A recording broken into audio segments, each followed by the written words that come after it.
آیت پڑھی یا ایھا الناس اتقوا، اے لوگوں اپنے رب سے ڈرو، اتقوا ربکم، اپنے رب سے ڈرو، ان زلزلۃ الساعۃ شیء عظیم، یقیناً قیامت کی ہولناکی بہت خطرناک ہے۔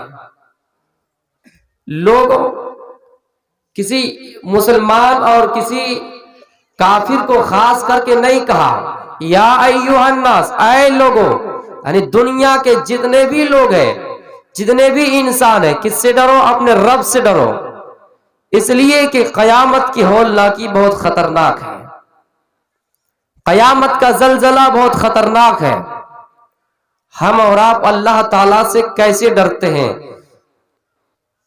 ایک حدیث آپ کے سامنے پڑھتا ہوں، صنفان من اہل النار، اللہ کے نبی صلی اللہ علیہ وسلم کی پیاری حدیث ہے کہ جہنم کے دو گروہ ہیں، دو گروہ ایسے ہیں لم ارہما قوم معہم سیاط، جن کو میں نے اپنے زمانے میں نہیں دیکھا، یعنی وہ گروہ، وہ جماعت، وہ قوم اللہ کے نبی کے زمانے میں نہیں تھی۔ پتہ یہ چلا کہ نبی کے گزرنے کے بعد، نبی کے انتقال ہو جانے کے بعد، کچھ ایسے مراحل گزرنے کے بعد وہ قوم آئے گی، وہ قوم بسے گی، وہ زمانہ آئے گا۔ میرے پیارے ساتھیوں، کیا کیا ہے؟ کأذناب البقر یضربون بها الناس، ایک ایسی جماعت ہوں گی، ایک ایسی قوم ہوں گی جن کے پاس بیل کے یا گائے کے دم جیسے کوڑے ہوں گے، اور وہ ان کوڑوں سے یضربون بها الناس، لوگوں کو ماریں گے۔ دم کتنا سخت ہوتا ہے، خطرناک ہوتا ہے، دم جیسے کوڑے ہوں گے، سخت کوڑے ہوں گے، اور وہ اس سے لوگوں کو ماریں گے، یضربون بها الناس۔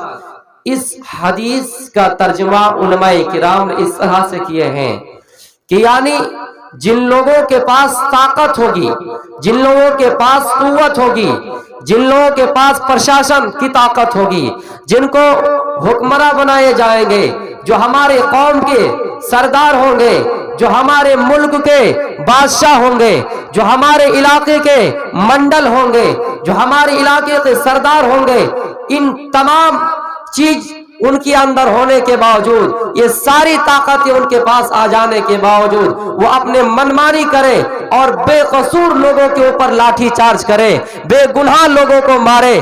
ایسے لوگوں کو کہا گیا ہے کہ قیامت کے دن جہنم کے دو گروہ میں سے ایک گروہ ویسے ہوں گے جن کے پاس طاقت ہوں گے اور وہ بے گناہ لوگوں کو ماریں گے۔ آئیے میں آپ کو مثالوں سے سمجھا رہا ہوں۔ مثلا ہمارے اتر پردیش میں جس علاقے میں میرا ابھی پڑھائی جاری ہے، اتر پردیش میں، وہاں پر حکومت یوگی جی کی ہے، یوگی سرکار کی ہے، اور یوپی حکومت میں آپ دیکھ لیجئے کتنی سازشیں رچی جا رہی ہے، مسلمانوں کے نام و نشانت مٹانے کے لیے کتنی سازشیں ہو رہی ہے، اور بہت ایسے مسلمان علاقہ، مسلمان نام علاقہ، ان کو بدل کر، ان کو چینج کر کے ان کا نام دوسرا رکھا جاتا ہے۔ مغل سرے جو مغل بادشاہ کے نام سے مشہور تھی، وہ اسٹیشن جن کا نام چینجنگ کر کے، جن کا نام بدل کر کے دین دیال الپدیا رکھا گیا ہے، الہ آباد کا نام پریاگ راج رکھا گیا ہے، فیض آباد کا نام ایودھیا رکھا گیا ہے۔ میرے بھائیوں، میں ان کے دل کو چیر کر نہیں دیکھا ہوں کہ وہ کس مقصد کے لیے کر رہے، لیکن یہ حقیقت میں بیان کر رہا ہوں، یہ ظاہری نمائی آپ کے سامنے میں پیش کر رہا ہوں کہ خدا نہ خواستہ ہو سکتا ہے ان کا وچار، ان کی سوچ یہی ہے کہ مسلمانوں کا نام و نشانہ مٹا دیں گے، کیونکہ یہ مسلمان نام کے علاقے سے ہے، مسلمان نام سے یہ علاقہ بسا ہوا ہے۔ مغل بادشاہ کا نام مٹ جائے گا، الہ خدا کا نام مٹ جائے گا، فیض آباد مسلمانوں کے امن و امان اور مسلمانوں کی ترقی یافتہ شہر مٹ جائیں گے، لیکن ایک بات یاد رکھنا میرے پیارے ساتھیوں، یہ اس چیز کو مٹا نہیں سکتے ہیں۔ آئیے اور ایک چیز بتا رہا ہوں، تاج محل کو انہوں نے کیا کیا؟ رام محل کہا کہ تاج محل کو بھی رام محل بنائیں گے۔ ہم اس میں بہت بڑے خوش ہیں، ہم یہ چاہتے ہیں کہ جلد سے جلد تاج محل کا نام رام محل رکھ دیے جائے، اس لیے کہ ہمیں بہت بڑی خوشی ہوگی، اس لیے کہ جس تاج محل کو شاہ جہاں نے بنایا 1631 عیسوی سے لے کر 1653 عیسوی تک بنایا۔ او مسلمانوں، میں آپ کو ان کی تاریخ بتا رہا ہوں کہ یہ کیسے بنا۔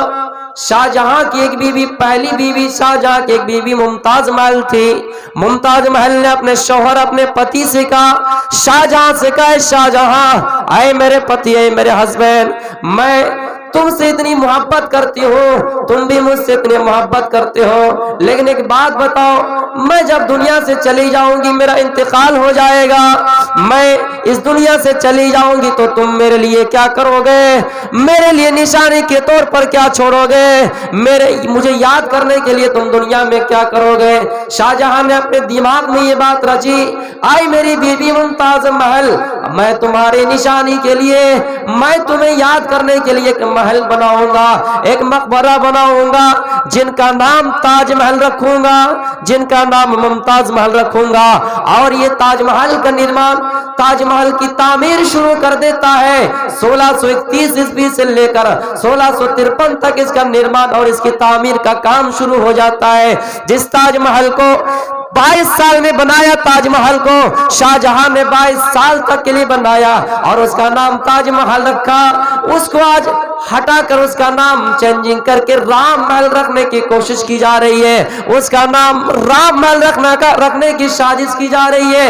ہم بڑے خوش ہیں کہ اگر ہماری اس نشانات کو، اگر ہماری اس مکان کا نام اگر رام محل رکھ دیے جائے اور وہاں پر رام کی مورتی بھی رکھ دیے جائے، ہم بڑے خوش ہوں گے کہ ہمارے گھر میں رام رکھا ہوا ہے، ہم بڑے خوش ہوں گے کہ ہم کسی غیر مسلک کے مذہب کے، ہم ان کے معبودوں کو اپنے گھروں میں جگہ دے دیے ہیں۔ مسلمانوں، آؤ میں آپ کو ایک تاریخی حوالہ بتا رہا ہوں، آئیے تاریخی صفحات کی کتابوں میں الٹ کر دیکھیے۔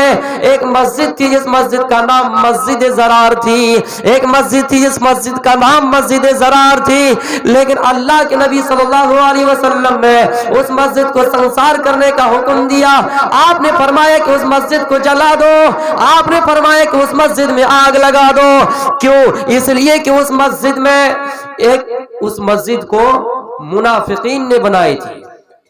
ایک مسجد کا نام مسجد زرار، اس مسجد کو منافقین نے بنائی تھی۔ کس مقصد کے لیے؟ تاکہ قیصر روم مسلمانوں پر حملہ کر سکے،